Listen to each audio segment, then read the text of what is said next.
Bashiir Xaashi barre 3 bil ka hor ayuu ku soo biiray shaqadan oo durba uu caqabad kala kulmayo jidadka iyo shidaalka oo sar u kac laga dareemayo dhowrkii toddobaad ee la soo dhaafay. Maalin walba shidaal waxaan ugu bixi jirtay $2 $3 meelaas ilaa $4 aan ugu bixi jirtay haddaan si fiican u shaqeyno. Laakiin hadda tan waxaan uga baxdaa lacag intii ka badan ilaa adigu $5 $6 maalinka naga baxdaa oo shidaal ah. sidaas ay tahay dhibaatooyin kale oo iska sii jira oo mataqaanaa aan qabno waxa kamida wadooyinkii oo aan dhisnayn oo magaalada dhexdeeda wadooyinku dhisay laakiin magaalada banaankeeda sida xaafadaha kale wadooyinka bacad badan ka jira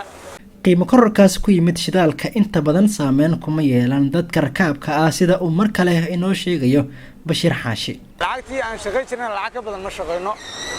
oo waxa waaye dhibaatadii shidaal kor intaan shidaalku inuu kordho dhibaatadiisa annaga bas ay saameeyay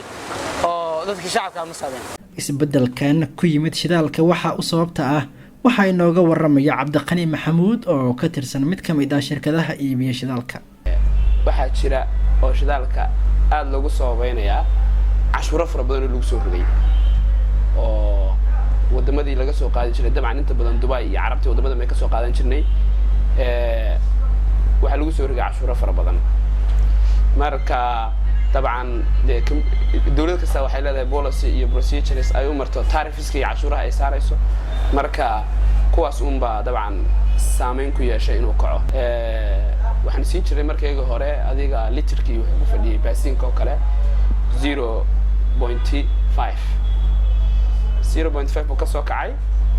from 1 sidii marba 1 by 1 loogu dareeyay 0.8 maanta taagan yahay haddii aan xaalad isbedelinna inuu socdo oo kor u socdo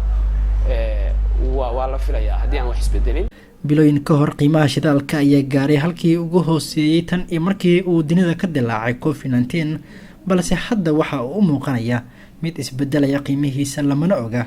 halka uu saldhigan doono.